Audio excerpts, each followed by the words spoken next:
broke people watching a football game. To me, that is as dumb as a box of rocks. For a person to be broke and watch a football game or a basketball game or a golf tournament or a race, you're watching somebody else win when you're losing. How could that possibly be interesting to you? Unless you're studying how to win. And then you're delusional enough to call those people on that team your team. They might be your team, but you ain't their team. Is that too tough? Am I swinging too hard first thing in the morning? Myron, don't you want to see them? No, I don't want to see them. I want to be them. I want somebody watching me play games for money on TV. That's what I want. I'm broke and I want to watch somebody get paid $30,000 to play a game, and I'm broke trying to figure out how to pay my light bill. But I'm getting excited because my team won. No, you are making your team lose because your real team is your family.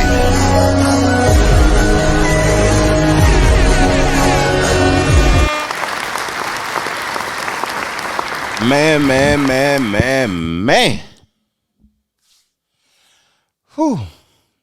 Salute to that motivational intro, because like, I love the 49ers, man. I've been a supporter of the 49ers since we beat the Dolphins in the Super Bowl, when we beat Dan Marino.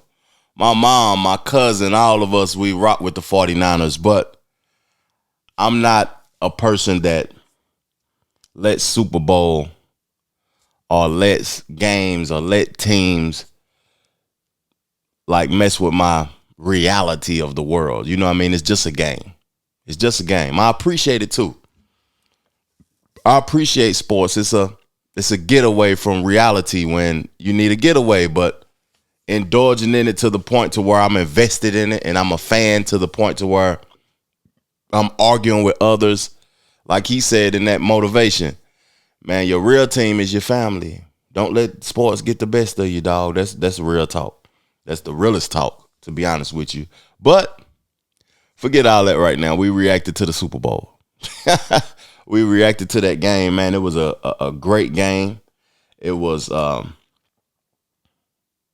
very interesting. Very interesting. Like, it was some blunders in the game. Salute to the Chiefs. Y'all know I'm rocking with them Niners, man. Fred Warner would have been the MVP if we would have won that game. To me, he put Kelsey, he was working Kelsey, working him to death. Fred Warner, our middle linebacker. Or I hope I'm saying his position right, but he plays the middle and he does his thing. I'm going to talk about the miscues, because it's obvious that the 49ers have the superior team. But the Chiefs have the superior players and the superior coach. The coaching was a masterpiece by Andy Reid yesterday. He put on a masterpiece. Now, my boy Shanahan, he did his thing. But that play at the very last play of the game, when the Chiefs scored that touchdown, all my real football fans, all the real people who like football, you've seen it before it happened at home. I've seen it with Alabama multiple times. I've seen it in Super Bowls multiple times in plenty of games, that same play. I don't know what it's called. I don't even know all the players on my favorite team name. You know what I mean? I'm not that invested. But that play, I seen it before it happened, and I thought Shanahan should have called a timeout. I thought that was one of the miscue, the biggest miscue. Call that timeout, man. We had two, I think. 2 timeouts. Another miscue was that punt. Get out the way. This the Super Bowl, nigga. It hit the bottom of your foot. That was a miscue. Then, homeboy trying to pick it up. Lay on it. Fall on the ball. This is serious right now. Fall on the ball. That was a miscue. Okay. The pick, though. Ball, we was coming for Patrick Mahomes. We was coming for him. I ain't never seen him that flustered. When he threw that pick, I just knew we had the game. Then, another miscue of the game. The interception, dog. That interception was something serious. That interception. No, not the interception. The missed field goal, extra point. The extra point that we missed, that was crazy to me. That was crazy. We shouldn't have missed that extra point. It was a lot of things that caught my attention about the game. Christian McCaffrey didn't play like how he normally play. He fought though. He was trying to come through. Kelsey didn't play like how he normally play. On both teams, it was the players playing that was showing out that normally don't even get the ball. But it was a good Super Bowl. A lot of people saying it wasn't exciting as they wanted it to be. But to me, I'm pleased with defense, man. Me, I want to see defense. The 49ers showed out on that defense, man. The Chiefs defense, they came to play. They showed out. But in all reality, I think that the 49ers beat themselves. I think they beat themselves. Real spiel. I think that having the better coach and the better quarterback outweighed everything else. It outweighed everything else. This is the third time, too. Now, I want to know y'all perspective as from a fan's perspective on what y'all think should be done with Shanahan. This is his third Super Bowl appearance. This is his third time getting beat in the Super Bowl from comebacks. When he was the coach at the Falcons and Tom Brady put on that impressive, the biggest comeback in Super Bowl history on them Falcons, he was the head coach. 2 years ago when we played the Chiefs in the Super Bowl and they was down by 10 in the fourth quarter and came back and beat us when Garoppolo was the quarterback, he was the coach. Last night, we leading the whole game to the last 3 seconds. We take another L. He was the coach. He's a hell of a coach. But come on now. That's my last thing on the Super Bowl, man. Reacted to the Niners L. That's what I had to do, man. And as a 49ers fan, I just hope we win one soon, man. Because what is Brock Purdy going to get the max now? What are we going to be able to do next year?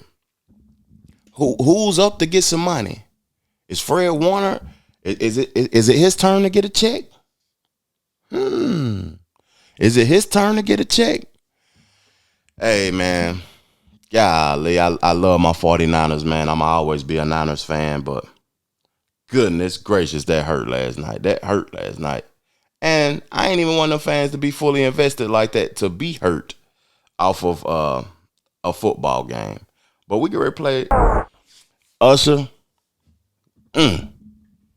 Pause. I said that on some pausable stuff. Usher, he showed out last night, man. And like I said on the last episode, man, damn, Chattanooga got to start repping Usher, man. We got to start letting the world know that he's from Tennessee, man. He's a Tennessee man. Everybody think that Usher's from the A. I know he grew up in the A. He got his first deal in the A. He is celebrated by a lot of Atlanta individuals, but Usher did his thing last night, dog. That's real grown man music, man, and he released the album. I'm going to talk about the album, but first I got to get into the halftime performance. The records that he chose, the way that he was stopping on records, giving us 30 seconds, 45 seconds. He kept everybody interested. The dance moves, he still got it, but I could tell he's aging because he wasn't sliding as slippery as he normally slide. To me, some people enjoyed themselves. It was at the heat of the moment. Everybody was on that alcohol. Even me, I still got my bottle right here. That good. At Buffalo, Kentucky bourbon. I was on that bourbon last night, man. And I was super tipsy watching the Super Bowl. But Usher did his thing, man. I like that he brought out Alicia Keys. Everybody got Alicia Keys. To me, I know I'm going to get ridiculed for saying this, but Alicia Keys to me is the most talented female artist in our community. We should support her more. Swiss Beats wife, we should support her more. Like playing that piano. She may not be a dancer. She may not sell sex like the average female artist, but Alicia Keys the truth, dog. And I rock with Alicia. Heavy, her music. Also, the social media world, you know how they do. they was talking about the hug and how Usher is messy and she's a wife, leave her alone and all of that. Man, that was just a hug embracing. You know what I mean? That this artist is talented. This is an artist, man. Everything doesn't have to be sexual. Everything, like people always think that something is cheating or sexual or they're offended by something. It's not always like that, man. Y'all mind in the gutter. Usher and Alicia Keys' mind wasn't in the gutter. Y'all mind in the gutter and stay in the gutter. But a lot of individuals may not know that that is Usher's #1 streamed song. My Boo, it might not be your favorite. It might not be the best record. But when you look at his statistics, y'all know I love music and love statistics and analytics and stuff. And when you look at his analytics, My Boo is his #1 song with multiple billions of streams, dog. I don't know who's listening to it like that because I would listen to the Confessions album more than I would listen to anything in his catalog. The song with Jadakiss is my favorite record from Usher. I forgot the name of it, and I'm not getting ready to research it and all of that. But stellar performance by Usher, stellar performance. Best performance since 2017. Y'all go do your research and see who performed in 2017. Let me hit my Tropical Vibe energy drink. No promotion to Celsius, but that's good. That was a great performance, man. Real talk. And something else I want to talk about before I get off the football and reacting to the Super Bowl. It was a dope Super Bowl, though. It was a dope Super Bowl. It might be because my team was in it, but it was a hell of a Super Bowl. Might be one. I got to look at the statistics of how many people watched it last night because I know the views was up there. But I want to talk about something that's near and dear to my heart because this has happened to me before, and this happened before the Super Bowl. And the only reason I'm talking about this because I want to make some young folks aware of this. You know what I mean? It's not cool. You can have you a glass or some alcohol, but it's not cool to get behind that vehicle. Now, when I was young, I wouldn't have never said that. I would have drunk a whole bottle and got behind the vehicle. But now that I'm older, I realize like the situations that can happen, the consequences behind drinking alcohol and driving, and people can die. What's the girl name that got the baby by the baby? Danny Lay. Wasn't she just caught up in a situation where she's on 3 years probation for handicapping somebody for drinking and driving? Brandy, somebody died when Brandy, Ray J's sister, was drinking and driving. It's plenty of incidents.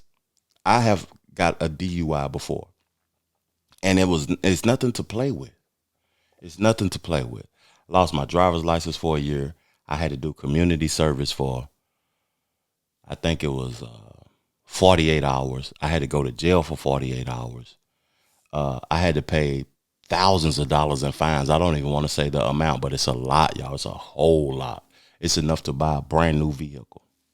That's how much it was in the state that I'm located in for the first DUI. So this individual has gotten caught 3 times. I'm going to read the post from where the post come from. I think it's CBS Sports. Yeah, CBSSports.com. I'm going to read this post, and we're gonna chop it up. So Patrick Mahomes Sr., father of Patrick Mahomes II, the star quarterback of the Kansas City Chiefs, was arrested in Smith County, Texas on Saturday and charged with driving while intoxicated. 3rd time or more per jail records. Mahomes was arrested by the Tyler, Texas Police Department. He was released on Sunday afternoon per ESPN on a 3rd-degree felony charge that carries a sentence up to 10 years in prison if he is convicted according to state law. Jail records indicate Mahomes' last arrest for DWI came in 2019. Mahomes was a star athlete himself, a MLB pitcher who played for 6 teams, last appearing for the Pittsburgh Pirates in 2003. This comes as his son is preparing to start in his 4th Super Bowl this Sunday in Las Vegas. At Super Bowl opening night, Mahomes was asked about his father's arrest. Yeah, he's doing good, Mahomes said. I have it, and don't hold up. Now this is CBS writing like this. I like this is crazy how they writing for this to be CBS. I don't want to really get into it too much, but he's doing good for whatever the situation is. It's a family matter, so I just keep it to the family, and that's all I really have to say at this point. With a win over the San Francisco 49ers and Super Bowl 53, Mahomes Jr. can become the fifth quarterback to win 3 Super Bowls, joining Tom Brady, Joe Montana, Terry Bradshaw, and Troy Aikman. Okay. 10 years, dog. A felony? You know what a felony do? Even though he's never going to need a job, his son is probably will be a billionaire, the first NFL billionaire to play. That's what I see. That's the trajectory I see for Patrick Mahomes. And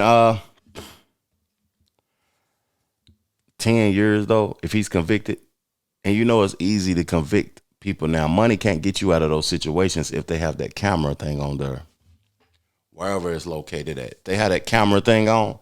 It's easy to convict it because you got a prior history. Man, don't drink and drive. That's all I got to say. Don't drink and drive. Please don't drink and drive. It's dead serious like that. It's like that. And salute to Mahomes, man. 3rd Super Bowl. He done been in the league for, I think, 5 to 6 years. He's been to the Super Bowl 4 out of those. No, he's been 5 times to the Super Bowl and won 3. Salute. Big salute. I hope y'all enjoyed yourself, man. Talk to me in the comment section about what I missed out on talking about the Super Bowl, what y'all liked about the Super Bowl, y'all perspective of the Super Bowl. The Niners trash or what? Talk crazy to me in the comment section, man. Let me play one of my records, man. And let's further the discussion. Let's go.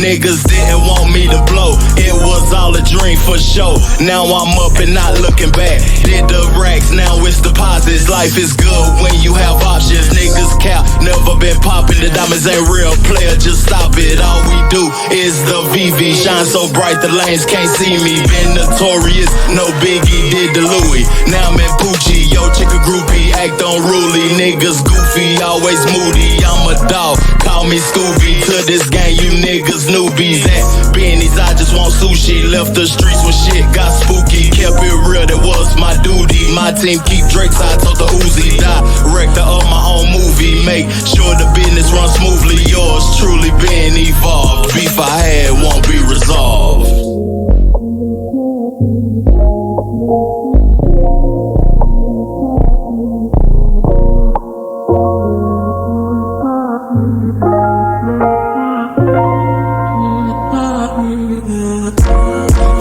Like Jordan 2-3 used to be the price of a key. Street dreams, I did that looking back, and I'm still that real nigga. That's too official. We peep that y'all artificial. The affiliation ain't beneficial. The case ended in a dismissal. You did the double, I got the triple. Kept my head on the fucking swivel. When I left, shit was crippled. Never been a man in the middle. My life ain't superficial. The streets hot, I made it sizzle. You claim you real, that made me giggle. You niggas paper, way too little. I'm Kyrie, the way I dribble in and out the lane, sip the champagne. Campaign and the team strong. Money talk, that's my theme song. The plug never try to prolong. Every day I got it gone. I'm a starter, you a walk on. And that lame shit, it gets stepped on. No, I'm talking about that lame stuff, it gets stepped on. I'm gonna keep it in football. Y'all know Club Shay Shay, Nightcap, been popping lately. I'm not even going to talk about the Monique interview. I can't deal with it. I can't deal with no more complaints. I don't want to hear no more black folk celebrities that's up millions of dollars. Shout out to my boy Scoop, man. He made me so aware of people nagging and whining and complaining and being victims that I just can't deal with it no more. I don't even want to hear. I don't even want to react. I listened to 45 minutes of that Monique interview. I said, didn't she already say all of this stuff? Is she still complaining and she's up, she's winning? And there's people out here dealing with inflation and poor and got to go to work to make $10 an hour? That's not her fault. But at the end of the day, damn, shawty. I know it's entertainment, but damn, shawty. Damn, we got to listen to this complaint for the rest of our lives? Stop it. But this is what I want to talk about.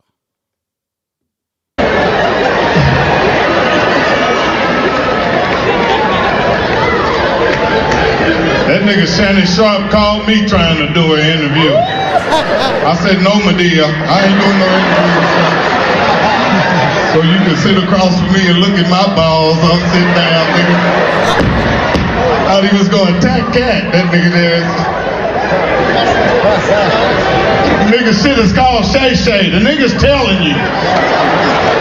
Put a wig on that nigga, tell me if that ain't motherfucking Medea's sister, nigga. Let me cut that out. Now this is sparked the beef, but damn, please help me with that. If you have to go incognito to comment because you don't want to, please let me know y'all thoughts on that. Like, it's Club Shay Shay. I've been saying that. Shay Shay. Why you name your show Shay Shay, nigga? You a 265-pound nigga, all muscle, 6'5", and the name of your show, Club Shay Shay. Pause. There. And this one, I'm gonna fire this shot over your head, mofo, and you will know exactly who I'm talking about. Yeah. Mention my name again. Yeah. And I'm gonna put the DMs. And I don't like doing this. Yeah. But you're lying. See, and I don't care about all that other stuff. You can say I'm gay, and you can say I don't care about that because I won't chase a lie, but I won't let you lie on my name. Yeah. Now you can say all that other stuff. I can deal with that. I don't look. I heard that 1,000 times. Yes, just sir. like everybody jumping in the chat talking about, oh, he don't like number white women. Right. I done dated a lot of different races. Yeah. Hey, listen, you like Skittles now. You eat every color. Come on, talk to me now. No, I don't eat. I don't eat or suck. Oh. He said he'll eat also. He said he gonna put the DMs out. I thought that Shay Shay was about to threaten him putting hands on him. Oh, Mike Epps, you might need to calm down. It's a big old boy. Like, no disrespect to the LGBTQ community, whatever the rest of the letters are.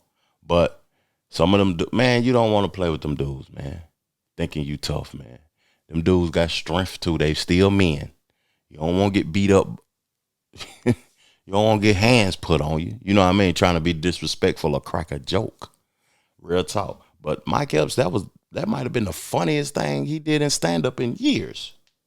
Wait a minute. Now, I know Shay Shay. I don't know what grown-ass man got a name named Shay Shay, but I know this grown man is not mad at me. So many people talk crazy about you. They was on Saturday Night Live talking about you, imitating you, but now you want to fight me? Now, I'm not going to lie. I did DM you to get on the show. But I DM'd you to get on the show because you brought my name up when you was sitting there with Cat.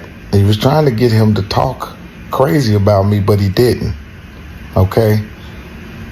Now, second of all, talking about pulling up on me. You're going to be an all-star. I'm going to be at the all-star in my hometown. And I'm going to see you. All right? I'm going to see you. You know, he said in the stand-up that you reached out to me to get me on the show.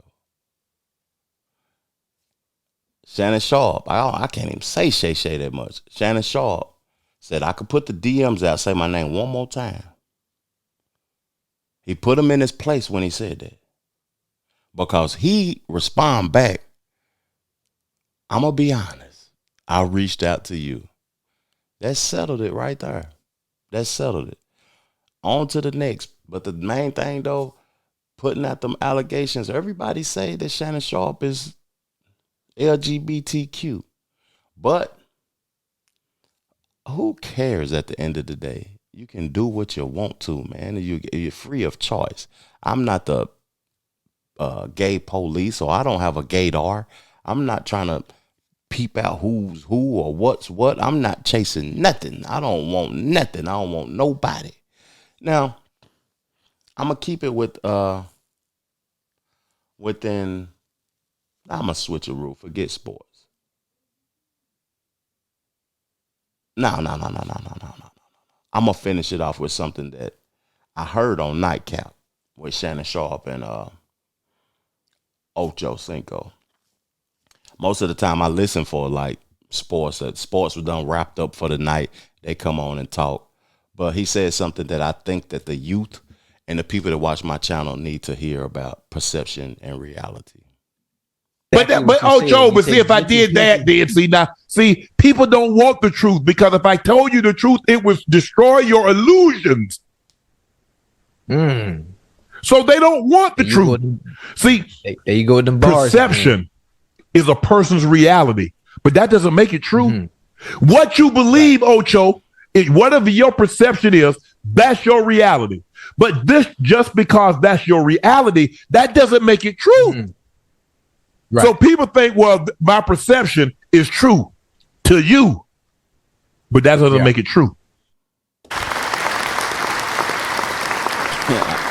Hey, it's a power to that, and it's a hindrance to that. Because, like, my perception of me is always at a heightened level.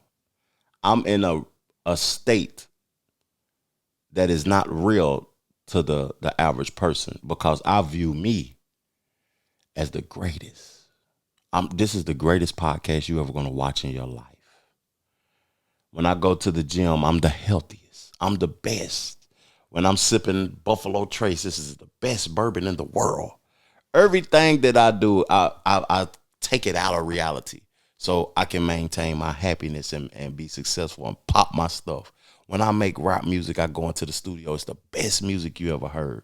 When you see my fit on my hat, this is the best hat in the world. Everything that I do, my perception of me is always going to be high.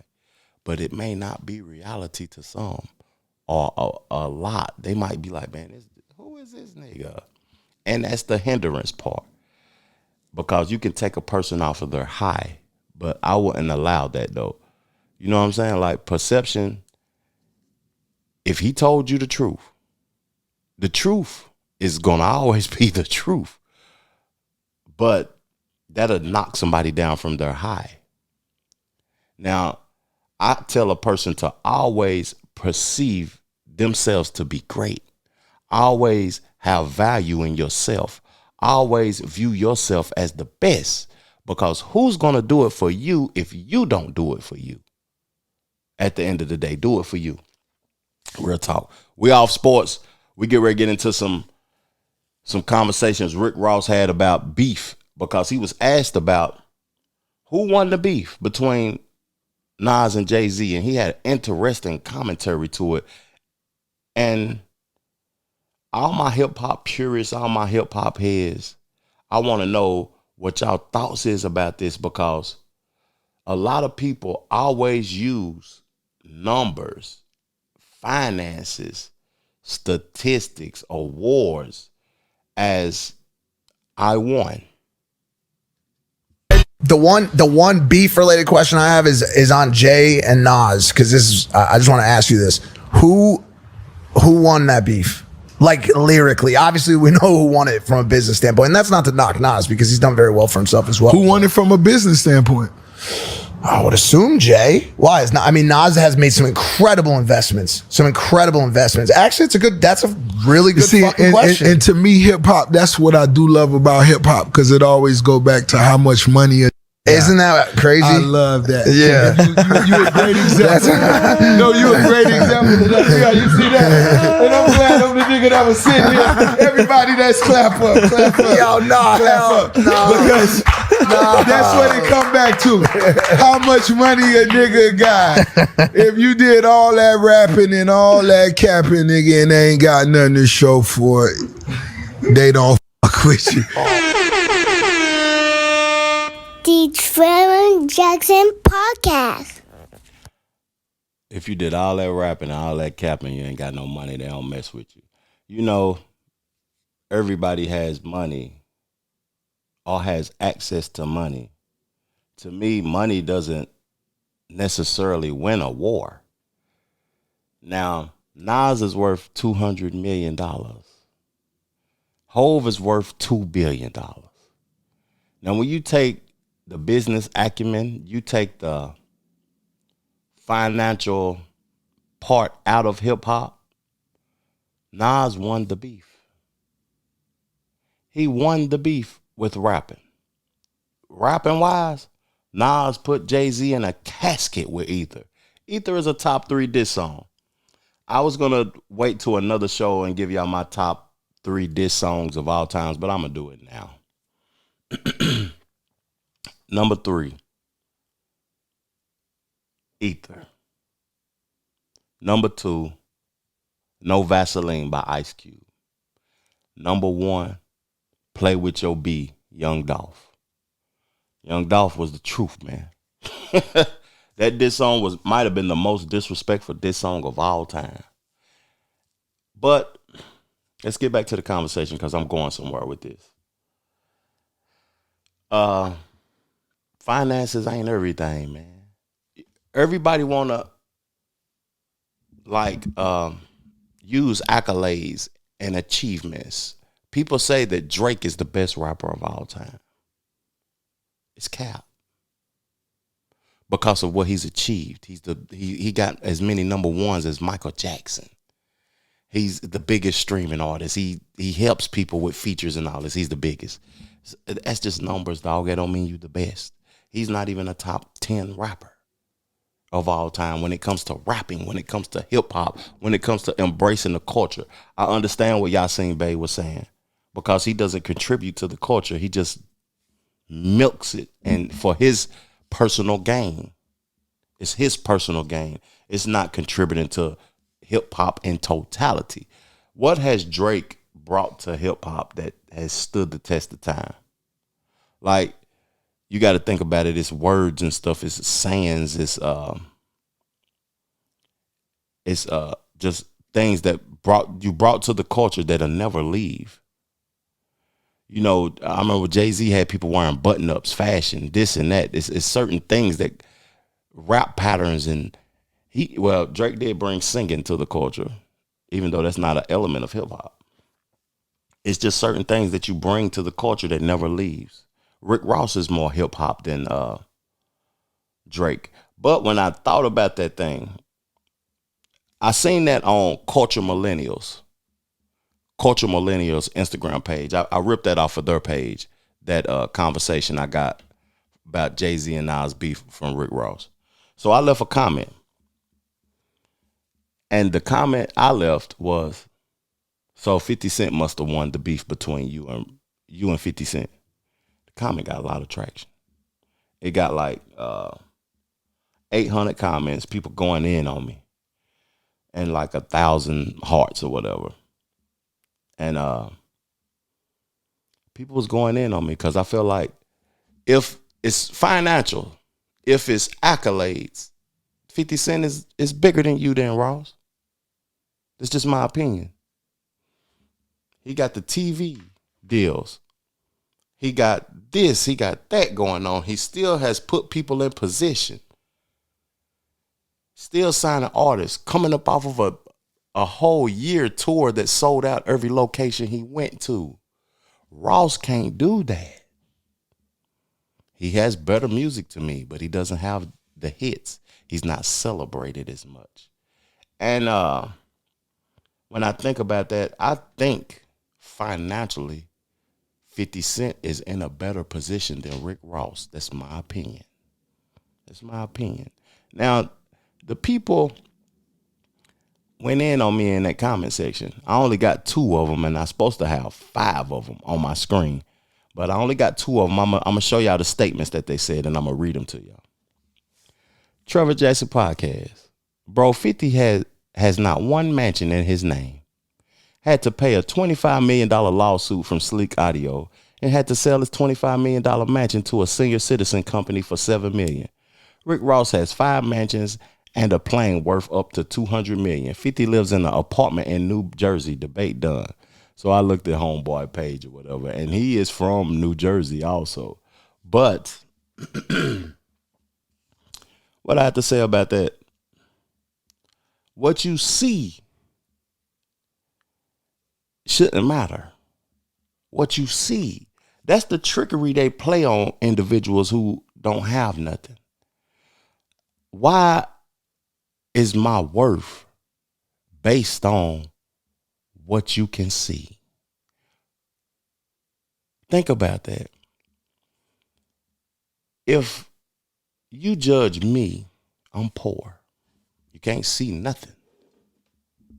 But what you can't see, I'm eating. Eating out here in these streets. Eating good. So my perception on that, he got 5 mansions. He got a airplane worth $200 million. So what? How you know it's worth $200 million? How much you know his mansions are worth? How you know all of this? And apartments in New Jersey ain't too shabby. Like apartment in New Jersey, how you know where 50 live at? How you know he's not frugal with his money? Like it's a lot of individuals out here that's frugal, they ain't trying to spend no money because they know the value of it. They using it to invest it in other things. So it'll last longer, or you can put it in an investment and it can grow. A lot of people ain't out here just spending it. The wealthiest people in the world ain't out here just flossing, trying to impress you or show you that they got it going on. That's cap. For real now, Steve Jobs and them, they wore the same outfits. The same little slick pants with the buddies on and the button-up shirt. Most of the richest people in the world wear the same attire. It's their suit. Folks ain't trying to impress nobody. And when you try to impress people, that's when you start losing money. Let me get to the next statement. Trevor Jackson. No way you think 50 has more money than Ross. No way you think that. Yeah. Why wouldn't I, though? If we're going to base it upon accomplishments, we're going to base it upon the things that, the work that people have done, why wouldn't I think that 50 Cent got more money than Jay-Z? I mean, than Rick Ross. Why wouldn't I think that? Because when I think about it, first off, I'm trying to find a record to play. When I think about it, first off, I think about 50 Cent got an album that went 12 times platinum. Ross has never had an album go platinum. He released more records. Even 50 Cent Get Rich or Die Trying movie, platinum multiple times. It was shown in theaters. It's still playing on TV repetitively. He has the BMF. He has Power. He doing this. Young Buck went 2 times platinum on G Unit. Ross ain't independent. Them records came out through Def Jam, Warner Brothers, all of that old type of stuff. I don't see it. Now he got the Wingstops and the Checkers and all of that, but I just don't see it. Now, 50 has lived in New York, where they have higher taxes. Ross live in Florida and Georgia, where they don't even have no state taxes, really. So that could play a part into it, though. But I'm gonna close it out by saying this: like, why do we always think that the person who shows what they've obtained has more than the person who don't show it? Don't get tricked, dog. Real talk, don't get tricked. Then I got one more topic I'm gonna discuss, and I'm gone. I'm gone, man. I appreciate y'all for tuning in. 49ers lost that Super Bowl. I'm still losing my voice, man, because that game had me flustered. Real talk, man. Let's get to it. Look, if everybody was a real nigga and everybody was solid, more people would be successful. You know what I'm saying? But it's more fuck niggas than it is real niggas. Yes, it is. And that's why there aren't more successful real people, because a lot of fuck niggas held a lot of people back purposely. Like, made it their life's work to just make sure this nigga wasn't gonna be nobody. Now, if everybody was a real nigga, it would be more successful people. I heard that. I thought about what is a real nigga. Now, when you get to the age that Bun B is, or that I'm 44, Bun B probably 50. Once you get to that age, you think about what is a real nigga. What does that mean? I don't even know what the definition of that is no more. A person that's what? Stand up.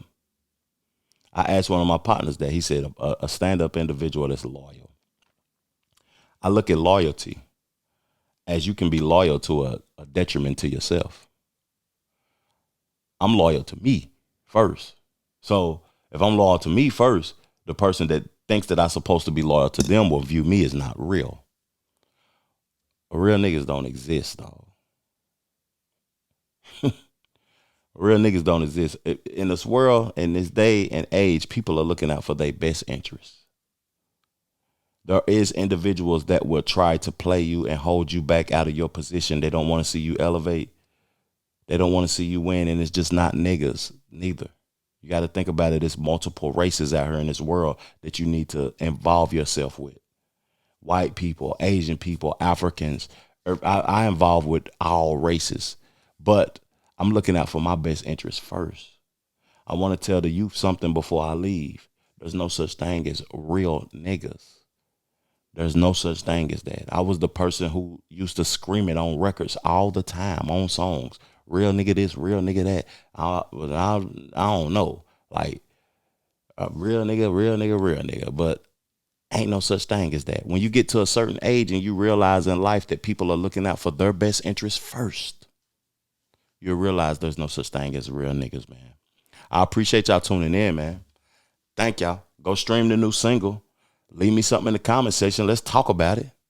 Peace, love, plenty, abundance. Make sure you go get you some money, and I'm out. Yeah.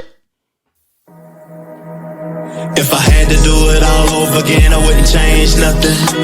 If I had to do it all over again, I wouldn't change nothing. If I had to do it all over again, I wouldn't change nothing.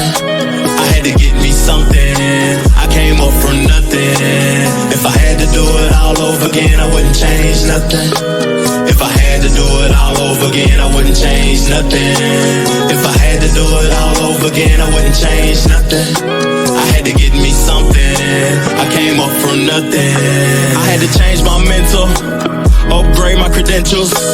How a nigga came up, it wasn't accidental. Now monumental, more like legendary. A player never worry, bumping pop, Hail Mary trap. Thought for Blackberry, ain't contrary to your belief. I made it out them streets, don't acknowledge beef. Kept to play discreet, we too unique. On a winning streak, spent a couple racks at the boutique. I wouldn't change nothing, I'm always me. Never took a plea, nigga, you a flea. I'm your OG's OG, he called me for inspiration. Need a consultation, just make the payment for the conversation. If it's elevation or innovation, my expectation ain't limitation. You need a demonstration. My track record and reputation should be admiration. That's confirmation. I'm decoration for the trenches, off the benches, jump the fences, no penny pinching. We off the hinges. Hit the shot, my team winning. The series clinching. You niggas finished. Never timid. I've been a menace. No old dog, and every day is printed. Haters living 'cause my life changed. Should be happy, but you a real lame.